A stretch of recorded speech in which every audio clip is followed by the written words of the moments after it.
अस्सलाम वालेकुम नाज़रीन, आप देख रहे हैं पीटीएन न्यूज और मैं हूं आपकी होस्ट सुंबल ज़िया।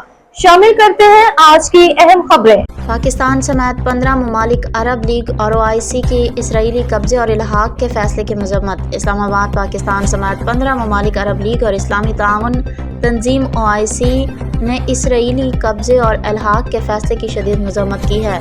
पाकिस्तान समेत 15 ममालिक अरब लीग और इस्लामी ताउन तंजीम OIC ने इसराइल कॉन्टेस्ट के 2 मुतनाज़ कवानीन की शदीद मज़म्मत करते हुए उन्हें आलमी कवानीन की खिलाफ वर्जी करार दिया है। तर्जुमान दफ्तर ख़ारजा के मुताबिक मुश्तरका बयान जारी करने वाले ममालिक में गैम्बिया, फ़लस्तीन, कतर, कुवैत, लीबिया, मलेशिया, मिस्र और नाइजीरिया समेत मुतअद्दिद इस्लामी ममालिक शामिल हैं।